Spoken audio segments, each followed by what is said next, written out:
Well, good evening, everybody. Welcome. Roger Durling, head of the Santa Barbara Film Festival. It's a great honor to welcome you all. And I think you know why you're here. Tim Matheson, 70-year career. And I think we've all lived, I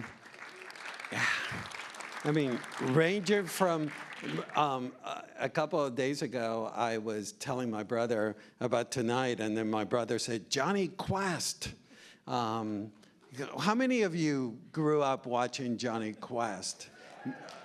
Yeah, and he did the voice for Johnny Quest. And then, you know, Lucille Ball film Yours, Ours, and Mine with Henry Fonda.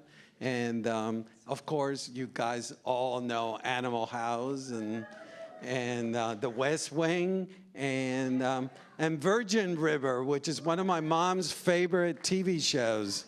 She's seen all 7 seasons, is obsessed, and she's like, that doc is super hot. My mom is 90 years old, so she thinks that Tim Matheson is the hottest young man around. But without further ado, please give a warm welcome to actor, director, writer, producer, Tim Matheson.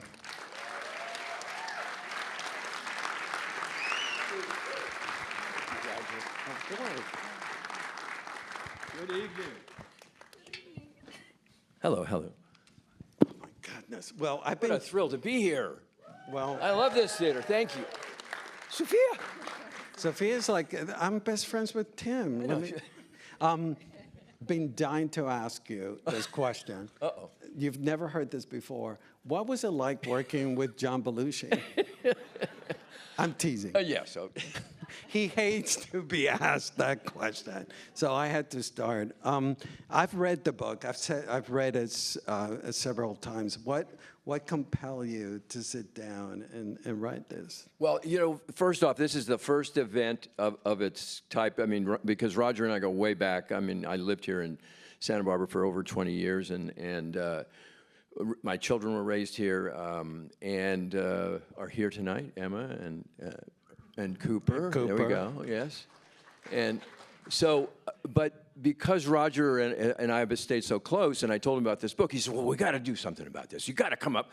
And this is the book doesn't come out until next Tuesday. And so he said, well, they said, we'll release it early for anyone who comes to the event tonight. So that's what Roger's pull got us here.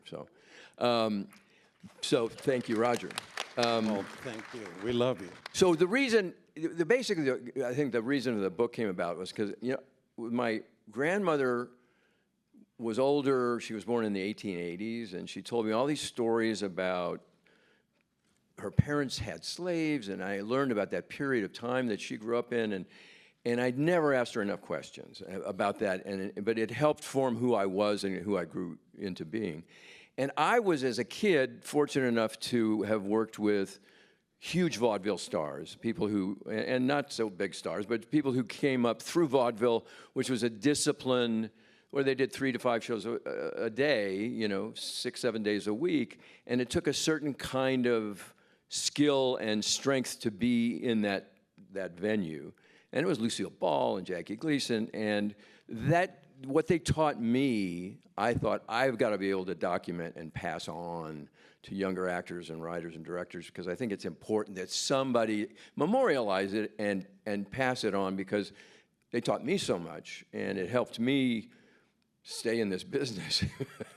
And, you know, you guys have bought copies, but you haven't gone through the book. What is fantastic about the book is that you do these sections for almost every chapter with like boot camp, right, where you tell us autobiographical anecdotes, but then at the end there is like advice to an up-and-coming actor. Can you tell us about when did you latched on to the idea that the book, we can read it as your autobiography, but at the same time is like a guide to being a young actor? And yeah, you know, I made every mistake you could make in show business, and my main sort of rule is, because I started as a kid actor and went through so many transitions and phases, every 7 years I sort of had to reinvent my career to stay active. I outgrew my childhood, my kid acting thing, and I was a cartoon voice actor. I did Johnny Quest and Space Ghost and all these different things. And so I think it was the thing that kept me going, was that sort of rebirth and evolving, And Lucy, the lesson I learned from her was, you got to be tough. It's a tough business, and you can't. She knew I was a good actor. She liked my acting. She just thought I needed a bit to, toughen up a bit. So and when you worked with Lucille Ball, when you were on the set with her, there was no chit chat. There was no talking about anything except the work. That was it, and that was one of the big lessons I took away. And you talk about the fact that she rehearsed, and that taught you that you had to be prepared before you went on set and work hard. Then later on, you work with Clint Eastwood, and you learn that, just do the first take and be fresh on stage. But going back to the original question, the boot camp is like every chapter basically teaches us a lesson, whether we're an actor or not. Well, thank you. Yes, and because I took drama classes, and I studied improv, and I studied Shakespeare and Stanislavski and Strasberg, and I took every kind, and still am exploring different techniques of acting. And you're still making mistakes. Yeah, and directing too. And that's a mistake. Yeah. Oh, you've seen some of my work. Yeah. But I put these things in film school boot camp because nobody ever talks about it except in the purest sense in film school. Oh, they talk about Godard and Truffaut and Fellini and how Bergman, and they talk about the fine points of filmmaking and what they were striving for in the abstract. But they don't tell you as a director how to get through the day in the time that you're given. And what happens if the camera person or the cinematographer you're working with, he or she, is not very quick and is slow and steals all your time to light the set and doesn't give you enough time to help your actors get through the scene and get the coverage you want to get? What do you do? And the thing I learned was, it's called a oneer. And it's where you now take the final scene you've got to shoot. Maybe it's a page and a half. You got 3 or 4 actors in it, and you have to stage it with the camera moving to cover the whole scene and all the coverage in it in one shot, so that you'll get out of there on schedule and on time. So I just put that in the film school boot camp, just so if somebody is directing and they were in one of their early episodic TV episodes, that they can save your neck, because they'll kill you if you go over budget. But what I found, and I'm curious if you were aware of that, yes, there are very specific lessons to an actor or an up-and-coming director, but for us lay people that are not are not going to become actors or directors, there are lessons to be learned in almost every chapter. For example, when you talk about working with Kurt Russell and what he taught you about being a team player and being aware of the team, and then all of a sudden I'm reading the chapter and I go like, wow, I can take that lesson to my everyday life and to my workplace to learn to be more of a team player. Were you conscious of the fact that it was very specific, but at the same time universal, lessons? I think that's a great point. I think, and it, like working with Kurt Russell, who was a semi-professional baseball player after he was a child star, and then he tore his rotator cuff, and that's why he left playing baseball and came back to acting. And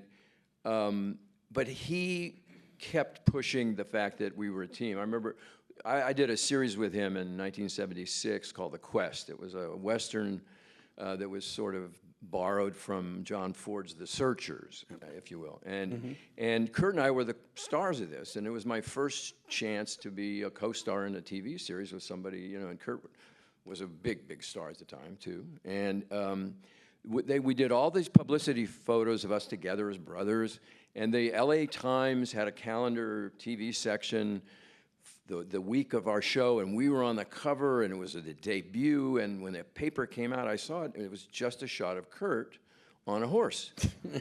No brother, no me, and I was like, gee, it kind of stings, I mean, I get it. He's a bigger name. Okay. So I go to work the next day, and I let it go. And I get there, and I can hear some argument going on deeper into the set. And I'm walking through the stage, and I get over to a corner, and it's Kurt berating a publicist and said, "Don't ever do that again. It's a two-man show. It's a team show. It's either both of us or none of us. You got it?" And I was like, I don't know another actor who would act like that, you know, that he wouldn't take all the glory for himself. And he taught me that really we're there together. It's like a sport, you know. You got to take the hard knocks. Some days you hit a home run. Some days you strike out. Some days it's a single. But I learned so much from him as an actor and as a human being. He's such a great guy, you know. Yeah. Well, like that, every chapter, you know, he tells you his biography and what happened, but then there's the boot camp, and every boot camp is like a lesson that you learn, but also we that may not be actors or directors, actually there's like takeaways from each spot. I think we all basically, whether it's acting or bricklaying or, you know, construction or writing or whatever your craft or your art is, I think taking yourself less seriously and being a part of a greater group of people and a whole and having a purpose that brings us together as a community, I think is more important than any individual thing you're doing. And especially, you know, I was so serious about acting when I was studying, and then I just learned I didn't have to do it that. I didn't have to work that hard at it to just it's not all just about me, nor is any job or any part of your life just all about you. And it was a big lesson I learned that way. You know that I adore you. I'm one of your biggest fans, but I'm also one of your biggest critics. And you know, I called out your bullshit. And one of the things that I found so wonderful about your book, and I mean this from the bottom of my heart, is how relatable it is. You read somebody's autobiography, and they just gloss over everything and their successes. Your book is full of the mistakes that you made, and what you learn from the mistakes. I mean, like almost every chapter you go like, and you've had great successes and a great career, but you always tell us about how you screwed up and how you got out back on that horse, pun intended, and continue moving forward. You know, tell us about owning your mistakes and relating to the audience that, you know, we fucked up and we... You trusted us. Yeah. You know, I did make a lot of mistakes because I had no training as a kid actor. And I used to call myself the third kid through the door because I was in Leave It to Beaver and My Three Sons. And the first guy through the door is Beaver. He's the star. And, you know, and sort of the pal is his number two guy, is always the second guy through the door. And I was the kid who had one line, and I was the third kid through the door. So I would just learn from watching these other actors like that do the shows, and I tried to do what they did, and I was trying to teach myself how to do what they did, and it worked sometimes, and sometimes it didn't work really well. And one of the worst days of my life was I was working at Universal. I was under contract to Universal as a contract actor. They had cast me in an episode of Owen Marshall, Attorney at Law, it was, oddly enough, it was about a fraternity fire, and I played a fraternity brother, and no relation to Animal House, and I had been responsible for the death of one of my fraternity brothers, and I had to own this and caress his dead body and accept the fact that I was responsible for his death and break down, and I just didn't feel a thing. I was like, oh my God, I don't know, there's nothing real happening here. So I just sobbed, and I just had the bad acting, and the director was okay about it. It was okay, you know, and because they moved on, and we got the day, and I was driving home, and I just said, I felt so awful. I said, I'm either going to quit this job, because I can't feel like this ever again, or I'm going to learn how to do it right. And so I just decided that I was under contract, and I was not in a series at that time. I had 2-3 years there I could study, and I took every theater class, voice class, dance class, fencing, Strasberg, Stanislavski, Shakespeare, every improv, everything I could do to learn my craft from every different perspective. And I just, that was one of the worst days of my life. And I think it also taught me a lesson. You get knocked down. I mean, I was raised in a family of strong women, and my young daughters are very strong, and my son as well. But it's just, you get knocked down, and they got back up. You know, my mother and my grandmother went through a lot of hard times, and I learned that from them, is that you just gotta keep chugging along, you know. But you must have been very conscious about. I mean, the book comes across as very vulnerable, and you expose yourself by relating to us all your vulnerabilities and mistakes. I mean, I'm thinking, you know, you tell us about buying the National Lampoon and what a mistake you made, and later on there are more mistakes. I mean, I don't recall reading, and I read a lot of biographies from people that, like, I mean, you're quite a fuck up. No, but the fact that you're not afraid of telling, you know, all the things that you did wrong, but you're a success, and you've succeeded for 7, decades. Almost 7 decades. Yeah, I rounded up to 7. You know, it's 65 or so. But you know, it's true, and it was almost like, you know, I'm not religious, but it was almost like confession. You know, just owning all of the screw-ups and the places where my first marriage, I was a horrible husband, and I was a terrible, terrible husband, and it was just a big mistake, and I made every rookie mistake you can do in my first short marriage, but to own it, and it kind of made me at peace with it, you know, that I could, there's a part of you, I think, that kind of hides those things. And I think the process of going through this, and I tried not to air dirty linen and all that stuff, but I did. Some dirty linen. A little, yeah. But it actually was, it was kind of relieving to admit these mistakes that I had made, and things that had happened to me, and that I had also done to other people.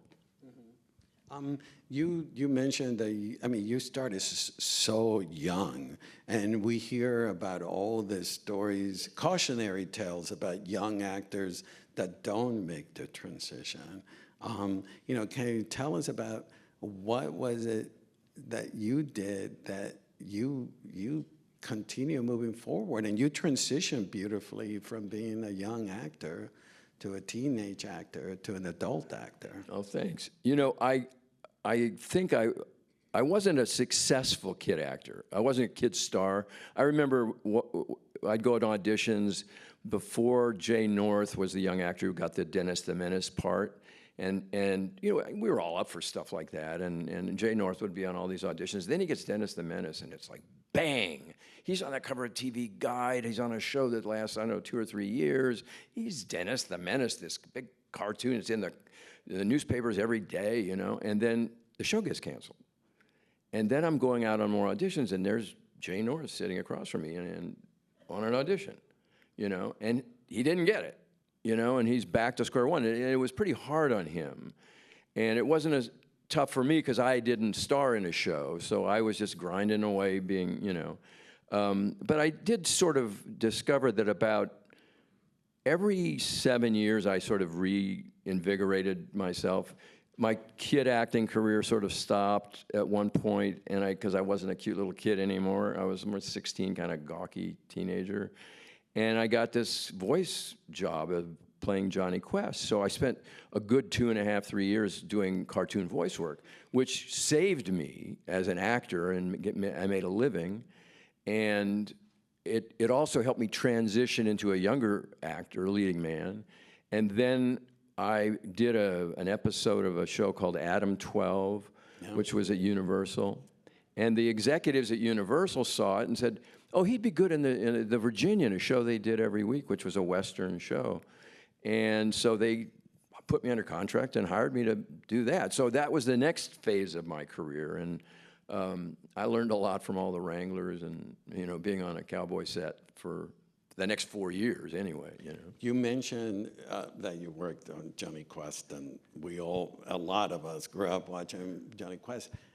I loved listening to the voices of Mel Blanc and other giants like, in Hanna-Barbera. Tell us about, working with the creators of the Flintstones and the Jetsons and all this. I mean, you were in the midst of all of this. And I was so lucky too. I was 15 when I auditioned. And I was 16, I think, when we began recording it. And it was that age, I had to go to school on the set for 3 hours every day. Every kid actor has to go to school, bring your homework, do it on the set with a teacher from the LA City School District. And then I'd work in between that. And what I would do is I'd get rid of my homework and get that done. And then I'd just walk around Hanna-Barbera, which was on Cahuenga Boulevard in Hollywood, and watch them make the Flintstones and watch them do the animation cells. And they threw them away then because they were fire hazards, and nobody had ever saved anything like animation cells, God knows. And, I fortunately have a couple that I picked up. But the thing is, I got to work with these great actors who were all trained during radio and early movies, Mel Blanc, June Foray, Janet Waldo, Alan Reed, Don Messick, who used to live up here in Santa Barbara. And these were fine actors. Mel Blanc could create voices of two dogs talking to each other with two distinct personalities by himself. And it was the first, and we also would do the shows for Johnny Quest. We would do them all standing in front of a microphone, 8 or 10 microphones, facing a glass window where the control room was behind glass, and Joe Barbera, the director, would be up there, and we would all do it as like a play. So I learned about acting and using my voice to communicate from these greats that were, and I loved them all. I worshipped them all because I loved the cartoons that Hanna-Barbera made. Mm-hmm. I mean, it was the Flintstones and the Jetsons and Rough and Ready and those kinds of things, and it paid fairly well. So actually, I was happy as hell. Mm-hmm. 2 years ago, we had Paul Thomas Anderson's brilliant film, Licorice Pizza, which actually covers the making for a little bit of the film. Yours, Mine, and Ours, yes. Yeah, that you starred with Lucille Ball. Yes. And, tell us about the making of that film. I'm working with Lucille Ball and Henry Fonda, but also watching on the big screen 3 years ago, Licorice Pizza, and seeing part of your story on the big screen. Well, one of the characters, Licorice Pizza is about Gary Getzman, and Greg, his brother, is here today and tonight with Etty, his wife, and thank you for coming. And Gary played my brother in the first movie that I ever did, which was Divorce American Style with Dick Van Dyke and Debbie Reynolds. And then a year later, we're brothers again, Henry Fonda's sons, in Yours, Mine, and Ours, and working with Lucy. And it was extremely intimidating working with Lucy. She was a taskmaster and very, very strong-willed. And again, no goofing around on set. And but she took me under her wing and served me well. But it was a special time too, because while we were doing Yours, Mine, and Ours, there was an AIP film right next door, Wild in the Streets, with Chris Jones, I believe, was the star of it. And I was like, I'm doing this movie with Lucille Ball. I want to be in that movie. I want to be in that hipster movie next door. and not realizing how great what we were doing really was. You know, I just thought, it's a hipper movie. I wish I could be in something like that, but I'm playing this kid over here, you know. But the things that, you know, that I learned, it took me a while to look back at Lucy's lessons to me and Henry's lessons to me. Henry Fonda was one of America's finest leading men, you know, and he, you know, from young Abe Lincoln to Grapes of Wrath and all the great films that he did when he was a younger actor. And I just watched him, and I think I was talking to him one day, and I said, so, well, how do you approach a role? What is it you do? And he goes, you know, it's pretty simple. Basically, you just sort of, you walk in the room, you hit your mark, you look them in the eye, you tell them the truth. And I was like, okay. I mean, he was so simple and straightforward, and that's exactly what he did. He didn't try to do what Lucy was doing. He didn't try to, you know, broaden it or do anything different than, you know, what, although he was very funny. But I think it also, that, both of, and then, you know, how great an actor Lucy was, for me, I realized, because if you're going to go as big as she goes for the comedy that she did, the physical comedy that she does, you have to be such a great actor, because there's nothing worse than a bad actor going big, because it just looks, it's terrible, you know, it's embarrassing. And the thing I watched about Lucy was the dedication and the focus and just the precision of what she did, time and time again, take after take after take. And the lesson, I remember one time she was, you know, she invited me into her dressing room, and we were talking between takes, and she said, asked me about what I wanted to be, and, you know, and how much I loved acting and all that. And because I think she thought I was a good actor. She liked my work, but she thought I was, you know, I needed a bit of tough love, you know, because she'd always say, tell him to speak up, I can't hear him, you know. And the one story that I remember was I did an episode of Here's Lucy with Lucy Arnaz, her daughter. And we were standing backstage and with Lucille Ball and myself and Gail Gordon, a great comic actor. Yeah. And one of the great things that Lucy did was she would always have her vaudeville friends who'd maybe fallen on harder times or weren't working enough. And she'd give them a part in her shows. And this one woman had a one-line part. And we were all backstage, and there were some doors, and the set's out there, and the audience is out there, and we're in the middle of the show. And Lucy's here, and Gail's there, and this woman's getting ready to make an entrance. And Lucy looks at this woman and me and Gail and goes, $20, she blows her line. And I was like aghast. I thought, oh my God, that's terrible. And the woman kind of turned to Lucy and winked and took a beat. There was her cue. She opens the door. She goes out front, slams the door, and we're standing backstage. And I'm aghast that Lucy said this to her. You know, what if it you know, distracts her? Listening outside, you hear the dialogue. You hear there's a pause. This woman says her line, gets a big laugh. You hear, you know, and there's another few lines, and then this woman makes her exit, comes back through the door, walks over to Lucy and sticks her hand out. And it was one of those things that it's like, it's a full contact sport, acting, was what she was trying to tell me. And the word she used to me when she talked about it, if you want to be a star, you have to act like a star. And at first I didn't understand that, but what it meant was you have to bring it. When you come to the set, it's up to you. Unless you do that, you're not a star, and you won't be a star. Mm-hmm. It's not going to happen by accident. It's not going to happen by luck. It's precision, especially physical comedy, and that's helped me immensely. In physical comedy, if I haven't practiced dropping the cigarette and kicking the glass over and tripping, you know, 100 times to know how it's going to happen, I can't forget about it and just make it appear to happen by accident. Mm-hmm. You know, and so the great lesson from her was practice makes perfect, especially in broad physical comedy. Clint, on the other hand, was, I don't like to say the lines until it's on camera for the first time, and because usually that's the best take.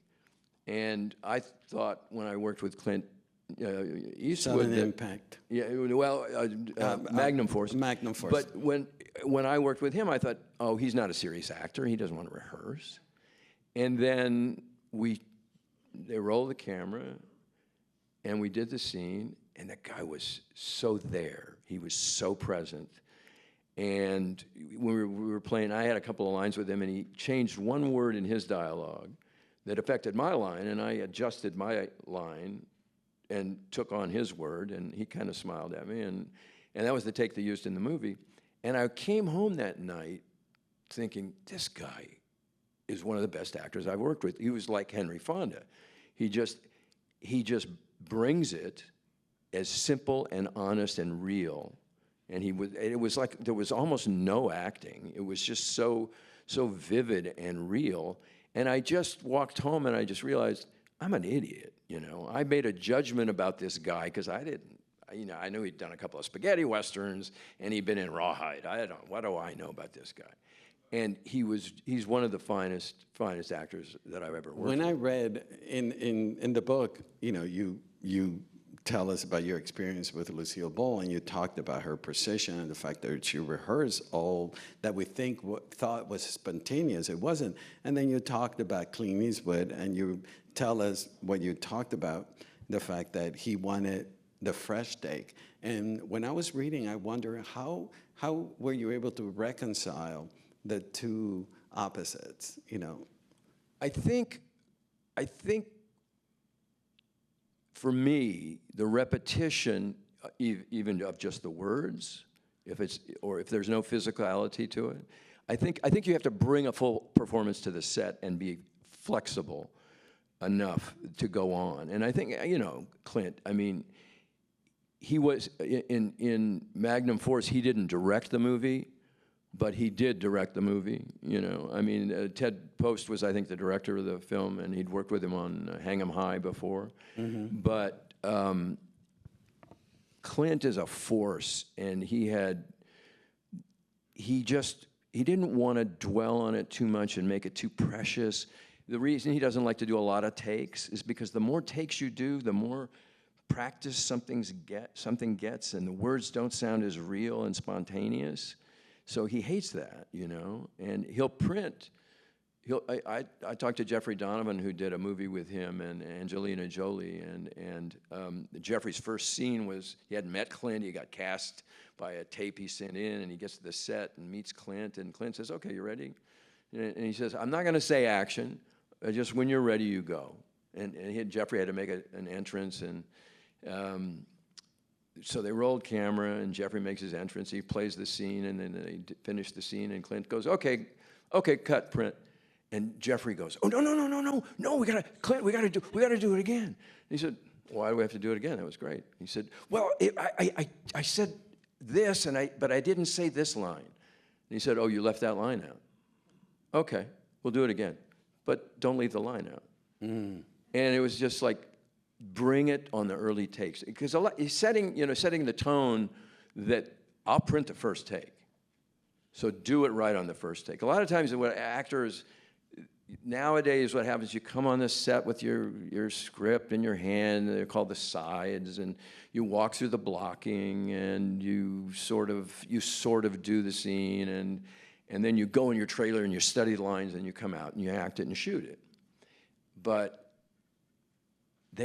people don't know their lines. They're not ready to do it, you know. And for me, you have to know it so well that you can just forget it and let it all go, and then let it happen for the first time, as if by accident. Mm-hmm. And he loved those accidents, Clint did. You know, like especially in Bridges of Madison County, he and Meryl, they'd bump into each other, they'd knock things over in a scene. It was obviously an early take.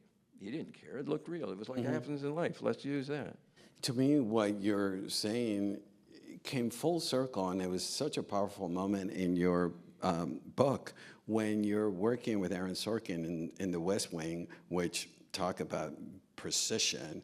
But then there's a moment that you relate that you added an ad-lib. You went, and then you thought you fucked up big time and you had ruined everything. And then Aaron Sorkin runs and says, "That was great." We were doing a rehearsal, and with Aaron Sorkin on The West Wing, I played the vice president for the first 4 years, and I was thrown out of office for my illicit behavior, I think. And so with Aaron, you not only had to say the words exactly the same, you had to say the punctuation like it was written. After one take, and they had 2 script supervisors. One was for continuity and one was for dialogue. And after one take, the dialogue script supervisor came up to me and said, "That is a semicolon, not a period." I went, okay. And then, so, but what I would do, in this one scene, I had a lot of dialogue. I was talking to some reporters, and they were all around me. So I was talking to these reporters, and I'm telling the story, and I was talking to these reporters over here, and then I decided I wanted to add a little sort of shift gears and turn my attention to these reporters over here. So I'm talking, and I went, blah, blah, blah, blah, and I finished the scene over here. But I added the as an excuse to turn. It just felt natural, and I did it. And it's a rehearsal. And I would try things in rehearsal, and if, you know, then if it felt okay, I might try and pitch it to the director that I want to do something different than is in the script, and you'd have to get permission. So we did that lighting rehearsal, and I'm heading back to my trailer, and Aaron, I didn't realize that all these rehearsals were transmitted back to the production office where Aaron and Tommy Schlamme were watching. And so they'd seen it. And I was walking back to my trailer and over to makeup. And Aaron enters the stage, and he walks in the door, and he says, "Hey, Tim." And I said, "Hey, Aaron, hi." He said, "Keep the that was good." And I said, "Thank you, Aaron, thank you." But it was that precise. And then you got written off the show. Yeah, then I got written out of the show. Why do you think that the average person that I talk about The West Wing and your character, they think of your character as a bad guy? I know. Did you think of it as a bad guy? No. I should have been president. I mean, that's what he thought. And, he was sort of like LBJ, he was to JFK, was sort of the way we discussed the character. And I was a team player, but I was going to be honest. I'm not going to pretend that I think this guy's 100% right all the time. I'll do what I need to do, but I'm going to be frank with you. But I also felt that they never let Hoynes inside of their circle of trust, And so I think that's why they called me a bad guy. But it was so odd when people would say that to me. I said, I'm not a bad guy. He's not a bad guy. I'm on the team. I mean, I won the South for you, God damn it, Yeah. So it was interesting because it was that real, I am getting the wrap it up because you have to sign and we have to watch the film. But a couple of questions and then we'll wrap it up. You've played The West Wing, political character. You've played JFK. You've played Ronald Reagan. What is it about you and political figures? I don't know. I know I love playing complex characters and But you're not a complex person. I don't know. I just know that I love those. I love history. There's nothing more I love than studying a character that's written a lot about, like especially a president, and like playing Reagan. And, the way I rehearsed for Reagan was, other than reading every book about Reagan I could and listening to every speech and discourse that he gave and reading about him, with the GE Theater, was that his love of horses. He was a great horseman. He loved to ride.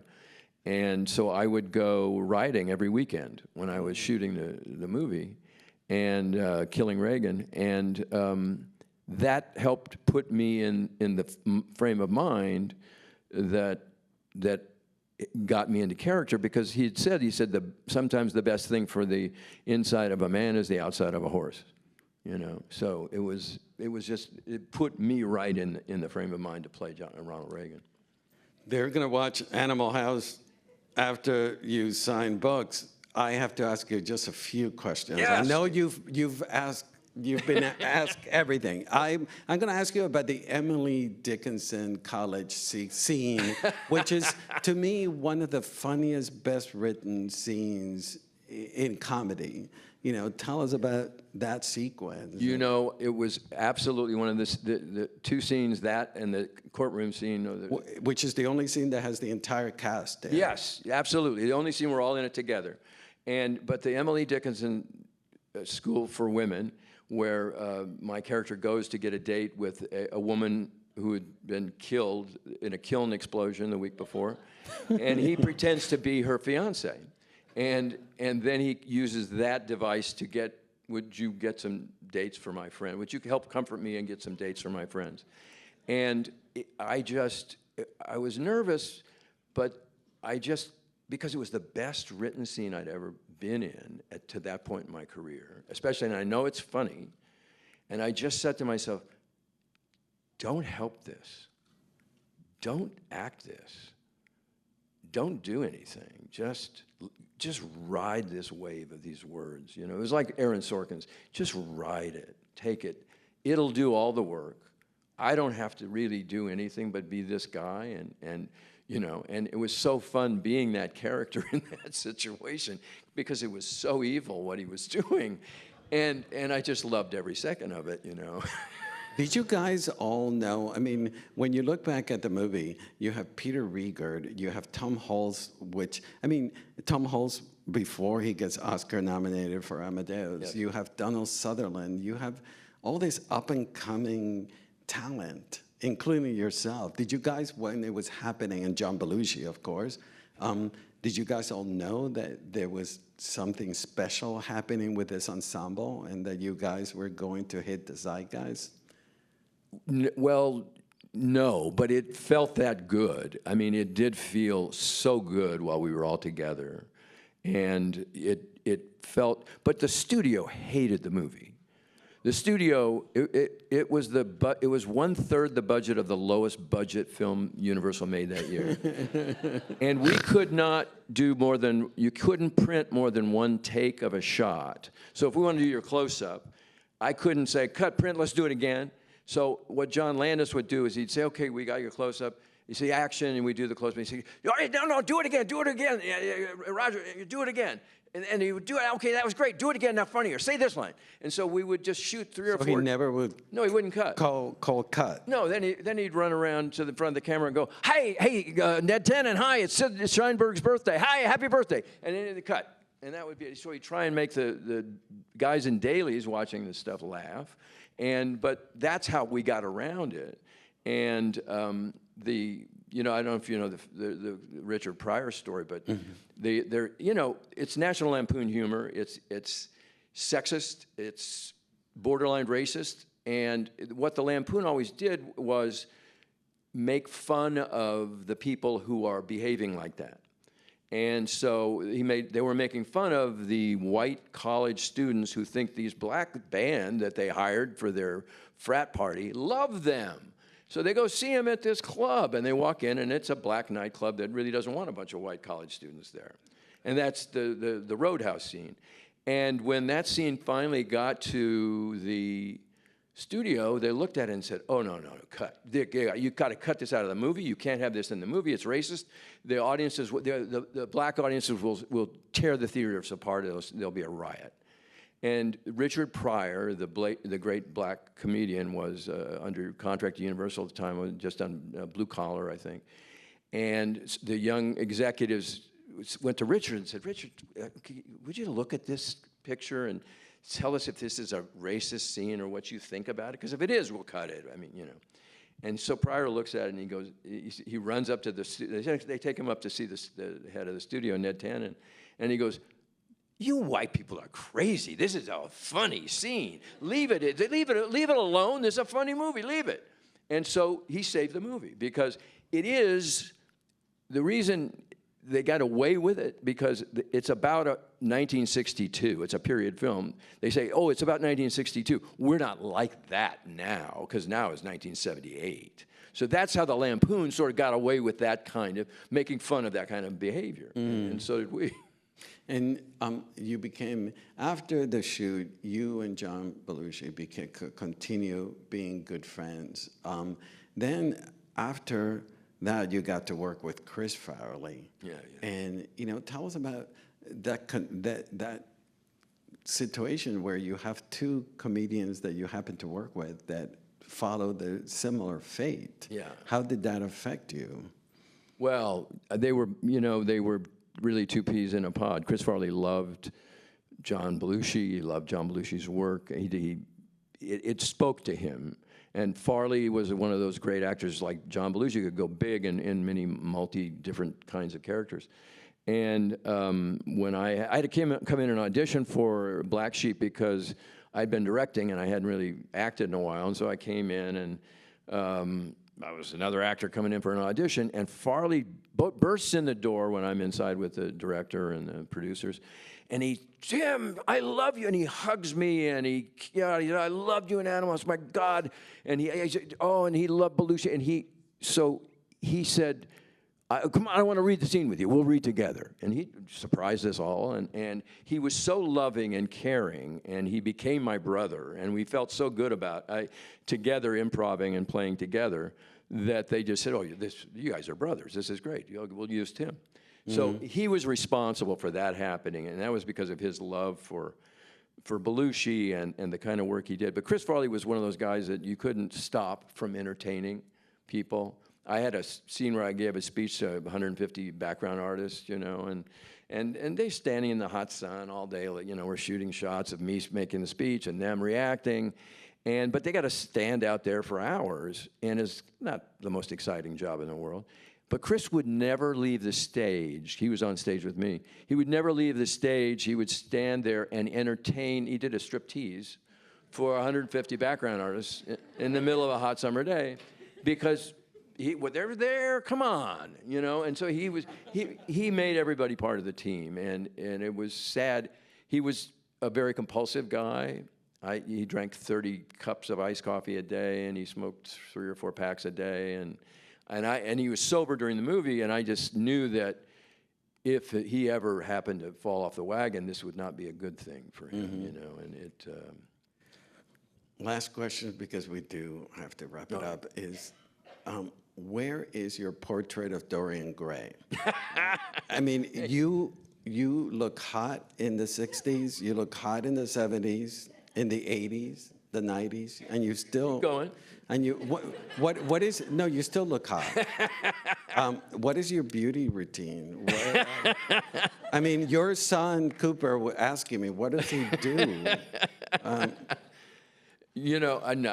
don't listen. I'm lucky. I had good DNA, and my lovely wife Elizabeth makes me take good care of myself and eat right and get enough rest. So it's the good fortune of being with Elizabeth and also eating well and being with people who love you. One of the biggest lessons I learned, I write about in the book, is I got rid of the people in my life who weren't there for me. Okay, then On that note, thank you for being here. I actually, I don't think I've ever said this publicly. Tim and I were friends before I took over the film festival, and he stood by me. You cheered me on. You told me that I could do this.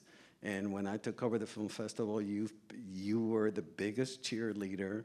And I couldn't do what I do if it hadn't been for your early support and cheering me on. So I just want everybody to know, and I'm sure everybody does, that I used to have a group of us. You would meet at the French Bulldog Cafe, which Roger owned in Summerlin.